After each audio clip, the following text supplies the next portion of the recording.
जब आपने दामाद को चुनना था, उसकी सैलरी को देखा आपने, उसके घर के डिजाइन को देखा आपने, बच्चे के कैरेक्टर को नहीं देखा आपने, उसके पर्सनालिटी को नहीं देखे, खौफ खुदा को देखकर शादी नहीं किया आपने, सैलरी को देखकर शादी की। जितने जीरोस बढ़ते जाएंगे सैलरीज में, उतने प्रॉब्लम्स बढ़ते जाएंगे आपकी बेटी की जिंदगी में। खूबसूरती के पीछे भाग रहे कि बच्ची गोरी है, जितनी गोरी है उतनी काली कर देती जिंदगी। हर चीज आपको काली नजर आएगी उसके बाद में। सिर्फ एक बीवी एक ही गोरी दिखेगी, बाकी का हर चीज काला। जो दिख रहा, जिंदगी पूरी काली हो गई आपकी। दिन भी काला नजर आएगा आपको। शादी से पहले कितनी गोरी दिखी, लेकिन कैरेक्टर सही नहीं है, उसके पास में खौफ खुदा नहीं है, रसूल अल्लाह के टीचिंग्स नहीं है उसके सीने में, हस्बैंड को रिस्पेक्ट करने का उसको बताया ही नहीं गया। तो वो जितना रोमांस कर लिया आप, वो बाद में आके दिखाएगी असली रंग क्या होगा। शादी के बाद असल तो चीज चाहती है, वो शादी से पहले दिखती है। रोमांस करने के लिए शादी है, लेकिन उल्टा हो गया, शादी से पहले रोमांस, शादी के बाद जहन्नम। कभी तकिए के नीचे लिख कर रखो आप मेरी जान है। आप ऑफिस चले गए, वो बेचारी अकेली घर में बिस्तर वगैरह साफ कर रही है, तकिया उठाई, आपकी हैंड राइटिंग देखिए आई लव यू, पूरा दिन गुजर जाएगा उसका, खुशी का ठिकाना नहीं रहेगा बेचारी का, वही देख लेते बैठे। लेकिन शादी से पहले ये सब करें, आजमाएं आप लोग। पेपर में भी भेजे, व्हाट्सएप में भी भेजे, इंस्टाग्राम में भी भेजे, ग्रीटिंग कार्ड भी भेजे। उस वक्त में उसको देखना इबादत समझते थे आप। बीवी रोटी बेल रही है आपके लिए, पीछे से खिड़की में से इस्ता फेंको ऐसा फूल, वो डर के ऐसा देखेगी। शादी से पहले करते थे नहीं, शादी के बाद क्यों नहीं कर रहे हैं? 70% यंग बॉयज, यंग गर्ल्स अपनी जिंदगी तबाह कर रहे हैं। इस उम्र में जो काम करना है वो नहीं कर रहे हैं, और जो नहीं करना अल्लाह ने बताया, अल्लाह के रसूल ने बताया, वही काम अमदन कर रहे हैं, रोज कर रहे हैं, कंटिन्यूसली कर रहे हैं, बिला नागा कर रहे हैं। तो फिर अल्लाह का करम आपके ऊपर होगा। ये जो गलत काम में मुलविस है, मैं उनसे नफरत नहीं करता, मैं उनको और करीब करना चाहता हूँ, क्योंकि वो बेचारों को किसी ने बताया नहीं, किसी ने करीब नहीं किया उनको, किसी ने अल्लाह के बारे में नहीं बताया, अल्लाह के रसूल के बारे में नहीं बताया, लाइफ के बारे में नहीं बताया, कैरेक्टर के बारे में उनको मालूम ही नहीं है। तो वो समझ रहे हैं कि यही चीज़ सही है, क्योंकि उनकी आंख वही देख रही है रोज़ाना, टीवी पर, व्हाट्सएप पर, इंस्टाग्राम पर, फेसबुक पर। दुनिया आप सोशल मीडिया से ही सीख रहे हैं। मैरिज करनी है तो मालूम कर लें कौन है, कहाँ तक पढ़ा है, अपने वालिदैन के ज़रिए से पता करें उसके फ्रेंड्स कौन है, मस्जिद के मौज़न से जाकर पूछें कि भाई ये मस्जिद में ये बंदा क्या 5 वक्त की नमाज पढ़ता है। मौज़न साहब दे देंगे सर्टिफिकेट, जुम्मा टू जुम्मा। क्या देंगे? जुम्मा टू जुम्मा। अब उसमें सैलरी अच्छी है, उसकी सैलरी है 80,000, तो वो बेचारा लड़की का बाप भी यही सोचेगा, अरे इतना अच्छा रिश्ता है, अब उसके साथ शादी भी कर देते। तनख्वाह के नाम पर 80,000 तनख्वाह है, कसम खुदा की 80,000 प्रॉब्लम सुनाती बच्ची आपको आके उसके। कितने? 80,000 प्रॉब्लम सुनाने वाली है। क्यों? उसकी तनख्वाह देख कर गए हैं आप, उसके कैरेक्टर को देख कर नहीं गए, उसके पर्सनैलिटी को नहीं देखे, खौफ खुदा को देखकर शादी नहीं किया आपने, सैलरी को देखकर शादी की।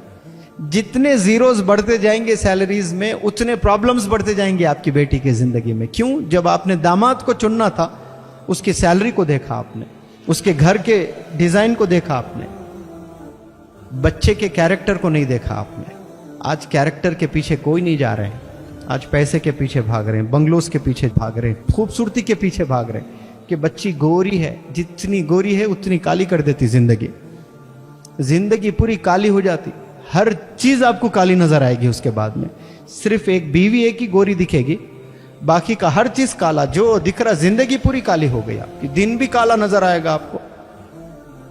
शादी से पहले कितनी गोरी दिखी, लेकिन कैरेक्टर सही नहीं है, उसके पास में खौफ खुदा नहीं है, रसूल अल्लाह के टीचिंग्स नहीं है उसके सीने में, हस्बैंड को रिस्पेक्ट करने का उसको बताया ही नहीं गया। तो वो जितना रोमांस कर लिए आप, वो बाद में आके दिखाएगी असली रंग क्या होता है। तो ये धोखों में प्यारे नौजवान बच्चों आप लोग ना जाएं, अल्लाह पर छोड़ें। आप लोग अल्लाह से मांगे, या रब मेरे फ्यूचर तेरे हाथ करती हूं मैं, अब मैं मेरे करियर में लग जाती हूं, मैं करियर डेवलप कर लूंगी, या रब मैं इबादत करते रहूंगी और दुनिया के स्किल्स सीखते रहूंगे, और जो भी मेरा राजकुमार है मैं तुझ पर छोड़ रही हूँ, यार अब अच्छा रिश्ता भेजना मेरे घर। ये कभी डीलिंग करो अल्लाह से ऐसे, नहीं इंस्टाग्राम पे ढूंढूंगी मैं, तो फिर वैसा ही मिलेगा आपको। अल्लाह पर छोड़ दे तो अल्लाह ऐसा रिश्ता भेजेगा, गुमान भी नहीं कर सकते आपको, इतना चाहने वाला बंदा मिलेगा आपको। शादी के बाद असल तो चीज चाहत ही है, वो शादी से पहले दिखती है। रोमांस करने के लिए शादी है, लेकिन उल्टा हो गया, शादी से पहले रोमांस, शादी के बाद जहन्नुम, कुछ भी नहीं रहता। इसलिए आप नौजवान बच्चों बिलखुसूस जो शादी से पहले करते हैं, होटल लेकर जाना, ये खिलाना, ये पिज़्ज़ा हट, ये बर्गर, ये फलाने होटल्स में, वो शादी के बाद करो। शादी के बाद वक्त भी नहीं मिलता आपको, गाड़ी पे बिठाना भी बोझ लगता बीवी को।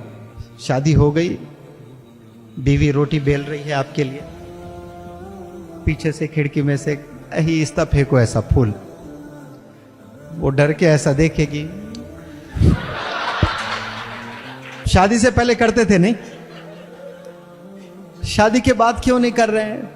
कभी तकिए के नीचे लिख कर रखो, आप मेरी जान है।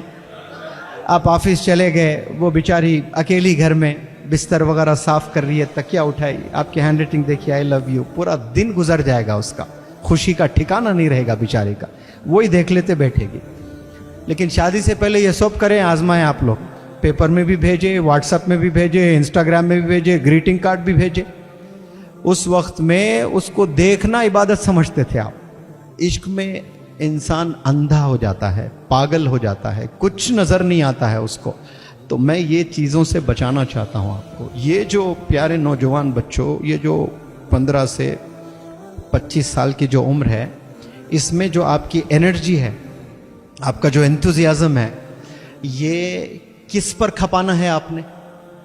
अपने करियर डेवलपमेंट पे, अपने आखिरत डेवलपमेंट पे, इस पे आप लोग खपाएं, तो फिर आने वाली ज़िंदगी बहुत अच्छी जी सकते हैं आप। और जो 30 साल, 35 साल, जो 40 साल आपने जीना है, लेकिन 70% यंग बॉयज़, यंग गर्ल्स अपनी ज़िंदगी तबाह कर रहे हैं। इस उम्र में जो काम करना है वो नहीं कर रहे हैं, और जो नहीं करना अल्लाह ने बताया, अल्लाह के रसूल ने बताया, वही काम अमदन कर रहे हैं, रोज़ कर रहे हैं, कंटिन्यूसली कर रहे हैं, बिला नागा कर रहे हैं। तो फिर अल्लाह का करम आपके ऊपर होगा?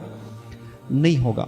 इसीलिए आप सब लोग को मैं मैसेज देता हूँ कि आज भी आप सुधर जाएं इंशाअल्लाह। नियत कर लें कि मैं स्किल्स पर काम करूँगा। मैं लेट जागा हूँ बहुत, 28 ईयर्स में, तो अल्लाह ने मुझे अपॉर्चुनिटीज से नवाजा है। आप लोग तो इसमें बहुत से यंग बंदे हैं जिनकी उम्र 15 है, 17 है, ऐसा ज़बरदस्त सवार सकते हैं अपनी ज़िंदगी, अपने करियर को, अपने आखिरत को। आप लोग यकीन जाने, बहुत उम्दा, बहुत ज़बरदस्त। अब यहाँ से डील करना शुरू करो अल्लाह से, अल्लाह से मांगना शुरू करो कि या अल्लाह मैं आप पर छोड़ता हूँ, मैं आप पर छोड़ती हूँ या रब, अब मेरी मदद फरमा दो।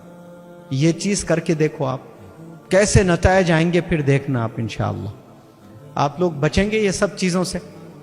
नियत कर लें, हर गुनाह अल्लाह माफ़ करता है, लेकिन फुल स्टॉप लगा दें, सब फुल स्टॉप गुनाहों को लगा दें।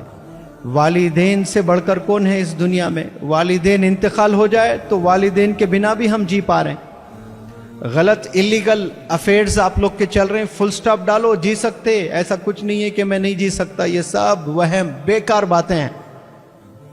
कोरोना आया, हम लोग बिना घर निकले जिंदगी गुजरी नहीं गुजरी है, आराम से गुजारे हैं। तसव्वुर भी नहीं कर सकते आज कि पूरी दुनिया घर में बैठी भी रहेगी, बाहर ही नहीं निकलेंगे। कभी सोच सकते थे हम लोग?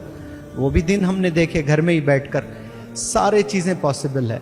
इंसान अगर ठान ले, इंसान अगर सोच ले तो पॉसिबल है।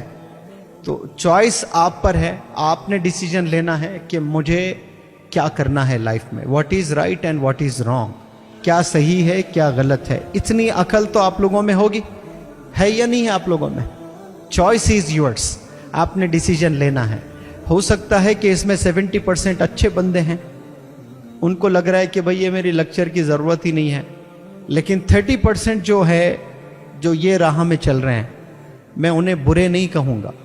वो लोग अपनी जवानी में जो जोश होता है ना, वो जोश ने उनको मार दिया है, जोश ने हरा दिया है उनको। अकल का इस्तेमाल नहीं किए हैं बेचारे वो। ये जो गलत काम में मुलविस है, मैं उनसे नफरत नहीं करता, मैं उनको और करीब करना चाहता हूँ, क्योंकि वो बेचारों को किसी ने बताया नहीं, किसी ने करीब नहीं किया उनको, किसी ने अल्लाह के बारे में नहीं बताया, अल्लाह के रसूल के बारे में नहीं बताया, लाइफ के बारे में नहीं बताया, कैरेक्टर के बारे में उनको मालूम ही नहीं है। तो वो समझ रहे हैं कि यही चीज़ सही है, क्योंकि उनकी आंख वही देख रही है रोज़ाना टीवी पर, व्हाट्सएप पर, इंस्टाग्राम पर, फेसबुक पर। दुनिया आप सोशल मीडिया से ही सीख रहे हैं। सोशल मीडिया क्या अच्छी चीज़ सिखाएगी आपको? सवाल ही नहीं है, वो सिखा ही नहीं सकती आपको अच्छी चीज़ें। 10% आपको अच्छा मिलता होगा, 90% तो आपको झूठ मिलेगा सोशल मीडिया पर। झूठ का मरकज है सोशल मीडिया। आपको 5% सच मिलता होगा सोशल मीडिया पर, 95% गलत मिल रहा। वो 5% के बहाने, अरे भाई बोथ साइड्स अच्छे भी है बुरे भी है, ये बहाने देते हुए, ये दलील देते हुए हम सोशल मीडिया के करीब होते जा रहे हैं, और वो जो 95% है वो हावी हो रहा हम पर, और हम दुनिया को ऐसे ही देखने लगे। आप इमेजिन करो, आप ऐसे हैं तो हमारी औलाद कैसी होगी, और आने वाली और औलाद कैसे निकलने वाली है, जनरेशन कैसा होता होगा, थोड़ा सा तसव्वुर कर लें।